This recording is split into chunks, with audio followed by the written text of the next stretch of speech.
이 찬양이 이렇게 아름다운 찬양이었습니까? 너무나 아름다운 찬양. 하나님께 찬양으로 먼저 영광 돌리니 너무나 감사합니다. 우리는 예배 드릴 때에 하나님 앞에 예배 드립니다. 우리가 할 수 있는 최고의 예배, 최선을 다해서는 그 예배를 드리는 겁니다.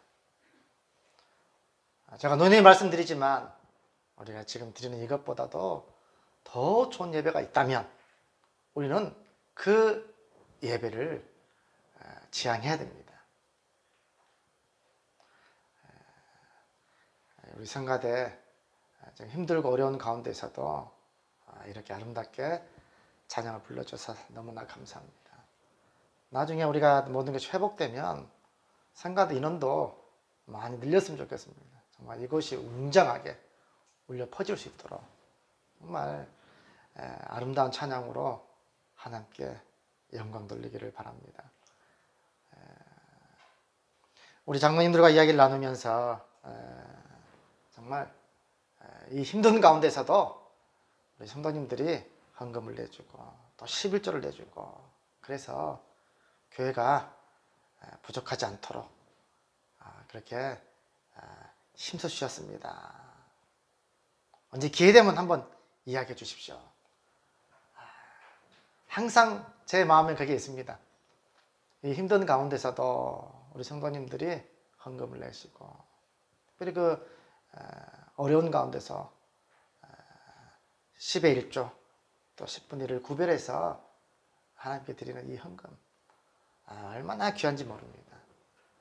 그것을 통해서 교회가 이렇게 나아가고 있습니다. 정말로 감사드립니다. 정말로 힘써 주시고 또 애써 주셔서 또 어떤 분들은 힘에 지나도록 그렇게 하신 분들도 계십니다. 정말로 감사합니다. 앞으로 제가 말씀을 안 드려도 항상 그 마음이 있어요. 정말 항상 제 마음속에 이 어려운 가운데서도 이렇게 힘써 주시니 너무나 감사하다. 그런 마음이 항상 있습니다. 거짓 일도 없습니다. 정말로. 다시 한번 정말로 감사를 드립니다. 오늘 안식일 중에 안식일, 속죄일, 또 어떤 데서는 대속죄일이라고도 합니다. 오늘 이 말씀을 전하는데 조금 어렵고 복잡할 수 있습니다.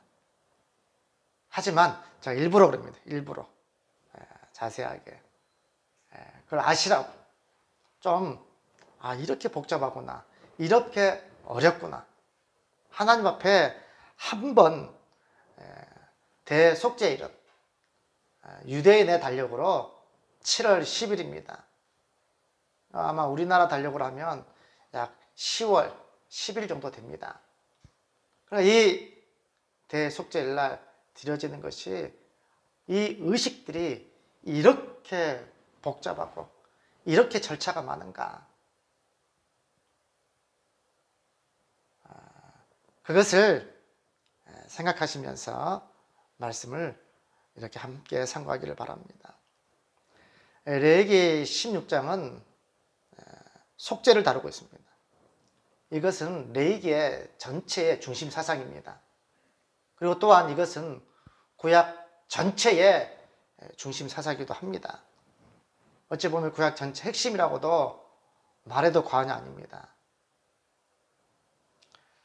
죄의 문제를 해결하지 않고서는 하나님께 결코 가까이 나아갈 수가 없습니다.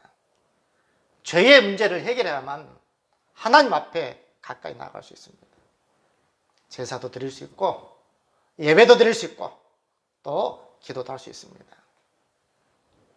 그러므로 하나님께 나아가는 데 있어서 가장 선행되어야 되는 것이 바로 이 속죄입니다. 다시 한번 말씀드리지만 이 속죄는 구약 전체의 핵심 중의 핵심입니다. 신약도 마찬가지입니다. 복음의 핵심을 해도 과언이 아닙니다. 그래서 이 속죄는 정말로 중요합니다. 이 속죄일을 속죄일, 이 히브리어로 말하면 염은 날입니다. 염 키브루, 그래서 덮음의 날입니다. 이게 키브루가 영어 커버, 덮는다, 여기서 나오는 파생된 겁니다. 그래서 덮음의 날, 이런 뜻입니다. 오늘 먼저 1절부터 10절 말씀까지, 16장 1절부터 10절 말씀까지 속죄를 주신 그 이유와 그것들에 대한 준비를 먼저 설명하겠습니다. 주신 이유는 1절에 이렇게 되어 있습니다. 아론의 두 아들이 여호와 앞에 나아가다가 죽은 후에, 주목해 봐야 됩니다. 이거는 아론의 두 아들 나답과 아비후가 다른 불을 들이다가 그만 그 자리에서 죽고 말았습니다. 그 죽은 후에 여호와께서 모세에게 말씀하십니다. 정말 이 사건은 충격적인 사건이었습니다. 모두가 다 그렇게 생각했을 겁니다. 그렇다면 누가 감히 하나님 앞에 가까이 나아갈 수 있겠는가 하는 그런 생각을 했을 것입니다. 제사드리다가 조금이라도 그냥 잘못하면 바로 죽는데 누가 그러면 하나님 앞에 가까이 나아가서 예배드릴 수 있겠는가 하는 겁니다. 그래서 하나님께서 지성소에 들어올 때는 한 날을 정해주셨습니다. 그 날이 7월 10일입니다. 그래서 속죄일입니다. 대속죄일. 어떤 사람들은 대자를 붙여가지고 대속죄일, 그래서 유대인의 7대 절기 중에 가장 큰 것이다 이렇게 주장하신 분도 있습니다. 뭐 그럴 수도 있겠다 싶기도 하고요. 어느 것이 큰지. 일반적으로 3대 절기라면 가장 큰 절기라고 할 때는 6월절입니다. 왜냐하면 6월절은 다른 나라에서도 살다가도 6월절 드리러 옵니다. 그러니까 6월절 드리러 올 때는 유대인들이 200만, 많게는 300만까지도 몰려듭니다. 하지만 의식 가운데 이 대속죄일 이렇게 붙이는 이유를 볼 때도 참 속죄일이 엄청난 그런 중요한 의식 중에 하나구나라고 생각할 수 있습니다. 어떤 신학자들은 가장 중요한 의식이다, 절기다, 그렇게 말씀하신 분도 있습니다. 그만큼 중요합니다. 유대인들의 전생에 의하면 그렇습니다. 대제사장은 세마포 옷을 입고, 그건 성경에 나와 있는 대로 세마포 옷을 입고 발에 끈을 묶고 들어갔다고 합니다. 그렇게 기록되어 있습니다. 그리고 들어가기 전에 7일 동안을 준비를 하는 겁니다. 한 딱 정해진 구역에서 나가지 않고 거기서 말씀을 묵상하고, 장로들은 이 대속죄일 이 의식을 계속해서 읽어주고 또 설명해주고 실수하지 않도록, 그만큼 거룩한 예식이었다고 합니다. 이거는 유대인의 전승에 그렇게 기록되어 있습니다. 발에 끈을 묶었다는 것은 제사드리다가 죽으면 들어갈 수 없지 않습니까? 그러니까 밧줄로 이렇게 끌어내기 위해서 그랬던 겁니다. 그리고 이날은 율법에 정해진 유대인의 유일한 금식의 날이기도 했습니다. 딱 정해진 금식. 다른 날들은 그냥 나중에 절기에 따라서 그런 어떤 나라의 위기 상황이나 필요에 따라서 금식을 했습니다. 그런데 유대인에 정해진, 율법에 정해진 유대인의 정확한 금식의 날은 딱 하루입니다. 딱 하루. 바로 이 대속죄일 7월 10일입니다. 그럼 어떤 준비를 했냐면 3절 말씀 보면, 3절 4절 보면 아론이 성소에 들어오면 숫송아지를 속죄제물로 잡고, 숫송아지를 먼저 잡습니다. 속죄제물을 잡는데 그 나머지 것은 다 생략입니다.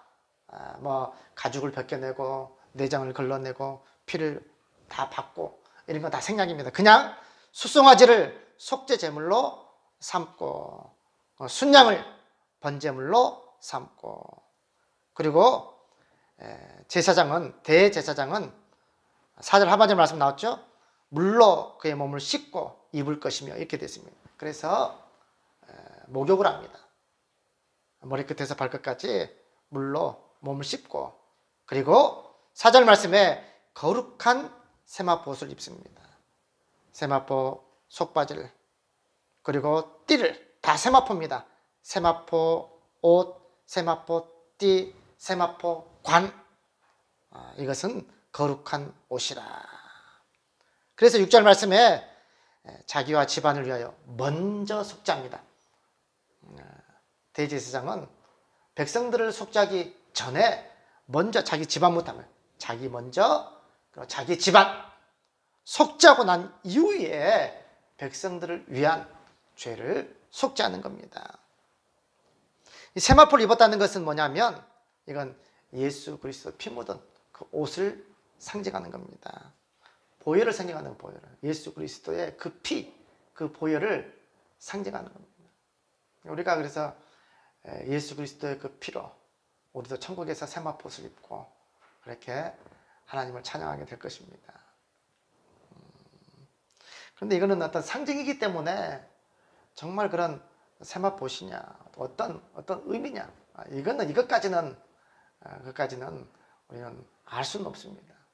근데 요한계시록에서도 세마포 옷을 입고 종려가지를 듣고 하나님을 찬양합니다. 이 예수 그리스도의 보혈의 피는 계속해서 처음부터 말씀해주고 있는 겁니다. 아담과 하와가 범죄했을 때에도 하나님께서 가죽옷을 지어 입히십니다. 가죽옷을 지어 입었다는 것은 어느 짐승이 죽은 겁니다. 아무런 죄가 없는 어떤 짐승이 죽은 겁니다. 피를 흘렸다는 겁니다. 또 출애굽기는 6월절 어린 양 사건, 어린 양의 피를 뿌렸습니다. 그래서 살 수 있었습니다. 그러니까 이 이스라엘 백성들이 살았던 고센 땅에는 피 비린내가 났습니다. 그리고 대속죄일 날, 나중에 다시 설명하겠지만, 아사셀 염소 2마리, 염소 2마리인데 하나는 아사셀 염소라 해서 머리 안수하고 죄를 전가시키고 이렇게 광야로 보냅니다. 좀 더 설명하겠습니다. 이스라엘 회중을 위해서 순염소 2마리를 잡습니다. 복잡하죠? 복잡하구나 생각하십시오. 그냥 이렇게 1년에 한 번 드려지는 대속죄일 날 이렇게 복잡한가? 이걸 다 생략하고도 그렇습니다. 지금 생략하고도 이 정도면 됩니다. 회중을 위해서, 이스라엘 백성들을 위해서 순염소 2마리, 그리고 5절 말씀에 하반절에 순양 1마리, 이렇게 번제물로 드립니다. 그 염소 2마리는 제비를 뽑아가지고 1마리는 제물로 삼고 1마리는 아사셀 염소라고 합니다. 1마리는 10절 말씀 보십시오. 아사셀을 위하여 제비뽑 염소는 산처를 여 앞에 두었다가 그것으로 속죄하고 아사셀을 위하여 광야로 보낼지니라. 이 부분 잠깐 설명하겠습니다. 이 아사셀 염소는 중요합니다. 속죄제, 이 아사셀 염소, 이거는 메시아를 예표하기 때문에 중요합니다. 백성들을 속죄하는데 마지막 단계로 이 아사셀 염소 1마리는 잡고 1마리는 머리에 안수하고 그리고 광야로 돌려보냅니다. 그게 구체적인 설명이 21절과 22절에 설명되어 있습니다.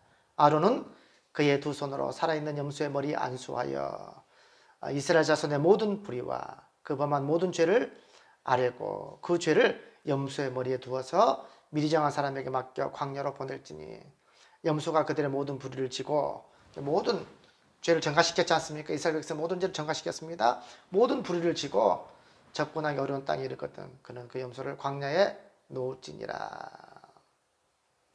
광야로 놓습니다.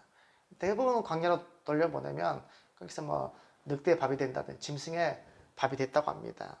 근데 이 후에는 랍비들이 아사셀 이것을 어떻게 해설할 것이냐.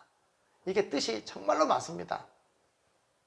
이게 사라지다, 쫓겨나다, 멀리 보내다 이런 뜻도 있지만 떨어뜨리다 이런 의미도 있습니다. 그래서 후에 랍비들이 이 단어 아사셀 이런 뜻으로 이해해서 떨어뜨리다, 염소를 절벽 아래로 떨어뜨리는 관행을 가졌다고 합니다. 이 아사셀이라는 의미가 굉장히 이해하기 난해하고 복잡했다는 것을 알 수 있습니다. 그래서 나중에는 뭐 가파른 절벽에서 이 염소를 떨어뜨리는 그런 관례가 됐습니다. 중요한 건 뭐냐면 모든 죄를 이렇게 대신 짊어지고 그 성에서 쫓겨났다는 것. 예수님께서는 예루살렘 성 영문 밖에서 아사셀 염소로서 죽임을 당하십니다. 복잡하죠? 복잡하시라는 겁니다. 그 다음에 또 복잡한 게 있습니다. 대속죄일 날 지성소에 들어갑니다. 지성소에 들어가는데 대제사장이 몇 번 들어가냐면 3번 들어갑니다. 3번. 그게 11절 말씀부터 19절 말씀까지입니다. 첫 번째는 3번 들어가는데 준비하기 위해서 들어갑니다.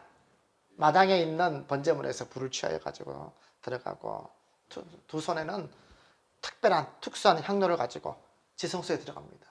준비 단계입니다. 그리고 제사를 드리기 위해서 자신과 권속들을 위해서 제사를 드립니다. 수송을 잡죠. 잡아서 그 피를 가져다가 14절입니다. 손가락으로 속죄소면 법궤 또 언약궤, 이 언약궤 뚜껑을 말하는 겁니다.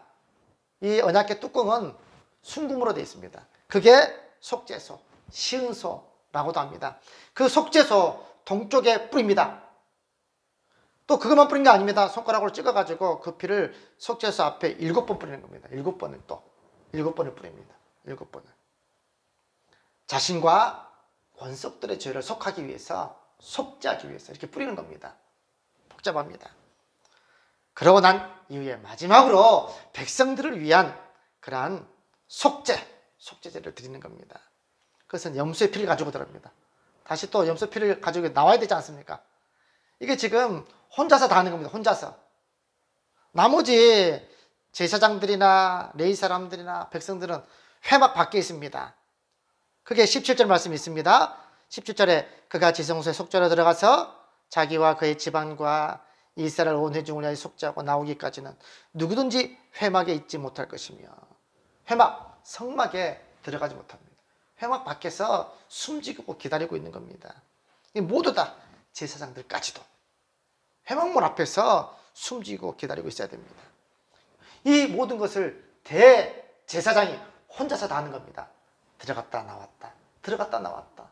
그 피를 받았다가 처음에는 숫송아지를 잡고, 두 번째는요 또 염소를 잡아가지고요 그 피를 가져다가 또 15절 말씀 보니까 백성을 위한 속죄제 염소를 잡아 그 피를 가지고 휘장 안에 들어갑니다. 휘장 안에 들어간다는 것은 지성소로 들어가는 겁니다. 들어가서 숫송아지 피와 행함같이 그렇게 똑같이 하는 겁니다. 속죄소 앞에서 숫송아지 들 때도 속죄 동쪽에 뿌렸죠. 피를 또 찍어가지고 그 피를 속죄소 앞에 7번 뿌리는 겁니다. 그 피 비린내가 나겠습니까? 안 나겠습니까? 그 막 시뻘건 그 피를 갖다가 찍어가지고 7번을 뿌리는 겁니다.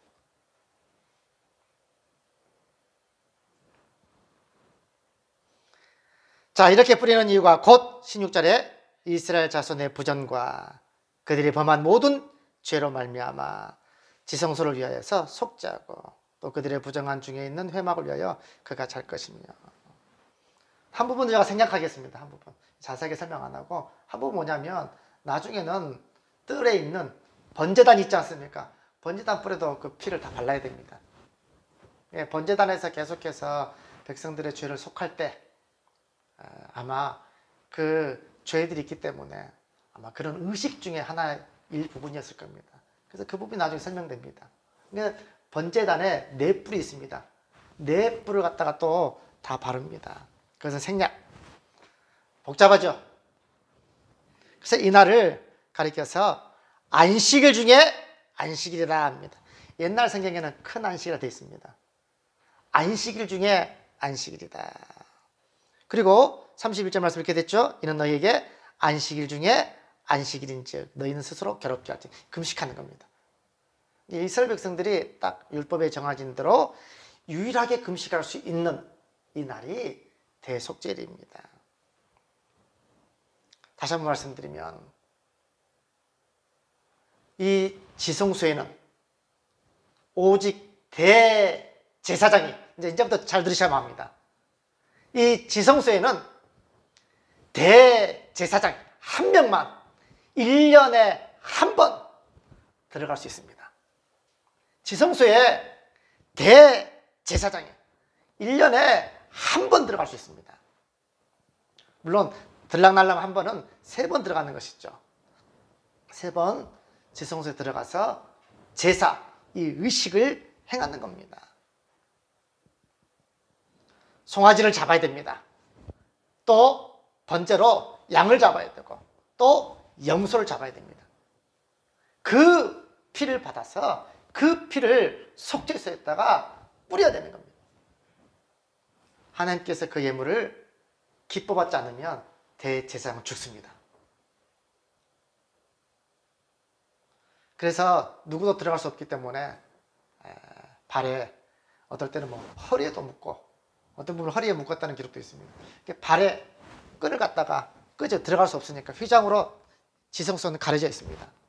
근데 그것을 이 대제사장 죽으면 그 이스라엘 백성들의 죄는 여전히 남아있는 겁니다.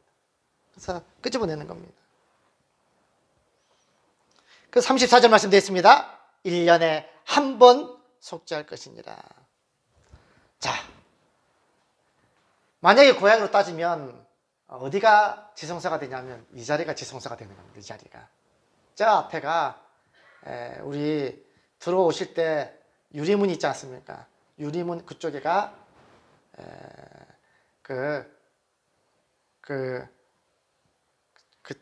그거 뭡니까? 천막 휘장입니다. 저 부분이 휘장입니다. 구약으로 따지면 저 부분이 휘장이고 지성소 안에 우리가 하나님 앞에 예배드리는 겁니다. 신약의 성도들은요, 매일 지성소 안에 예배드릴 수 있는 겁니다. 이것이 예수 그리스도의 그 십자가의 그 피뿌림을 통해서 이것이 온전히 이루어진 겁니다. 7월 10일 날 오직 대제사장만 드릴 수 있는 그 예배를 우리는 1년에 한 번이 아니라 우리 모두가 다 날마다 담대히 나와서 지금 예배드리고 있는 겁니다. 그리고 그 모든 구약의 절차들, 의식들 다 하지 않습니다. 상상해 보십시오. 숫송아지를 잡아야 되고요. 또 양을 잡아야 되고 염소를 잡아야 됩니다. 가죽을 벗겨내고 내장을 걸러내고 또 번제로 드릴 때는 각을 떠서 정말로 다 드려야 됩니다. 혼자서 대제사장이 그 일을 감당하는 겁니다. 하루 종일 걸렸을 겁니다. 아마 이 일들이 하루 종일 걸렸을 겁니다. 그 일들을 다 생략하고 예수님께서 단번에 죽으심으로 우리는 피비린내 나는 냄새 맡지 않습니다. 이 지성소에 나와서 정말 마음껏 예배드릴 수 있습니다. 간혹 어떤 분이 이렇게 말씀하시는 분도 계십니다. 천주교에 가보면 이렇게 의식 같은 것이 많이 있습니다. 정말 천주교에 이렇게 의식을 가운도 입고 의식을 행하고 향도 뿌립니다. 그리고 막 머리에 뭐도 쓰고 그러니까 예배가 정말 드려지는 것 같다. 그런데 안타깝습니다. 그것은 온전한 예배가 아닙니다. 우리 종교 개혁자들이 이러한 의식법, 형식이라고 합니다. 외식, 이러한 의식법을 철폐하려고 목숨을 걸고 이 예배 자리를 지킨 겁니다. 그것을 아셔야 됩니다. 우리는 예수 그리스도를 믿음으로 예배드립니다. 이게 온전한 제사입니다. 어떤 의식을 가지고 보기에는 좋은 것 같아요. 가운을 입고 머리에 뭐를 쓰고 가서 이렇게 뭐 교황이 해가지고 뭘 갖다가 뿌리고 향 냄새가 나고 사람들이 거기에 마음을 뺏깁니다. 그러나 종교개혁자들은 그 모든 것들을 철폐했습니다. 그리고 온전히 우리를 위해서 십자가 지신 예수 그리스도를 믿음으로 예배를 드리라는 겁니다. 이 예배가 온전한 예배입니다. 하나님께서, 예수님께서 십자가의 영적 지성소에 들어가서 어린 양으로서 또 동시에 영원한 대제사장으로서 영적 지성소에 가서 제사를 드렸습니다. 그랬더니 하나님께서 그 제사를 기뻐 받았습니까? 안 받았습니까? 하나님께서 그 제사를 기뻐 받으셨습니다. 그래서 우리는 예수 그리스도의 그 피로, 예수 그리스도 십자가의 은혜로 이 지성소에 나와서 예배드리는 겁니다. 제가 처음에 말씀드렸습니다. 이거 많이 복잡하면 일부러 제가 복잡하게 말씀을 드린 겁니다. 이러한 모든 의식들을 다 철폐해버리고요. 우리는 그런 의식들을 지키지 않습니다. 그러나 한 가지 꼭 기억해야 될 것은 예수 그리스도의 죽으심, 예수님께서 십자가에서 우리 죄를 위해서 모든 피를 쏟으셨다는 그 사실을 믿음으로 예배드릴 때 우리는 온전한 제사를 드리게 되는 겁니다. 왜 종교개혁자들이 그렇게 그 의식법들을 철폐하기 위해서 목숨을 걸었는지 생각해 보십시오. 사람들이 그 의식법에 생각을 빼앗기는 겁니다. 저렇게 하니까 아름답게 보이고 좀 예배 드리는 것 같고. 성경은 우리에게 계속해서 말씀하는 건 뭐냐면 믿음으로 믿음입니다. 우리는 믿음으로 예배 드리는 겁니다. 믿음으로. 아무것도 없는 것 같지만 그러나 온전한 예배를 드리는 것이 바로 이 믿음으로 드리는 겁니다. 왜 종교개혁자들이 그렇게 목숨을 걸고 이 의식법과 싸웠다는 것을 생각하십시오. 목숨을 걸고 싸웠습니다. 사랑하는 성도 여러분, 우리는 그저 왔다 그저 예배드리러 가는 게 아닙니다. 예수 그리스도의 그 십자가의 은혜로, 예수 그리스도의 그 피뿌림을 당한 보혈의 피로 우리가 이 지성소에 나와서 예배를 드리는 겁니다. 그래서 우리는 은혜를 이 은혜가 얼마나 큰지, 이렇게 많이 복잡했던 세마포 옷을 입고 막 일주일 동안 갇혀가지고 또 교육을 받고 또 정결함을 받고 몸을 씻고 세마포 옷을 입고 짐승을 잡고 그렇게 안 해도 됩니다. 우린 예수 그리스도의 그 십자가의 보혈의 피로, 그 피뿌림을 통해서 그 은혜로 예배드리는 겁니다. 나 같은 죄인이, 죽어 마땅할 죄인이 예수님이 내 대신 죽으심으로 내가 하나님 앞에 나와서 이제는 담대하게 예배드릴 수 있구나. 그 은혜로 예배드리는 것이 진짜 온전한 예배 중에 예배고 제사 중에 제사입니다. 사도 바울은 말합니다. 너희 몸을 하나님이 기뻐하시는 거룩한 산제사로 드리라. 누구를 통해서? 예수 그리스도를 통해서.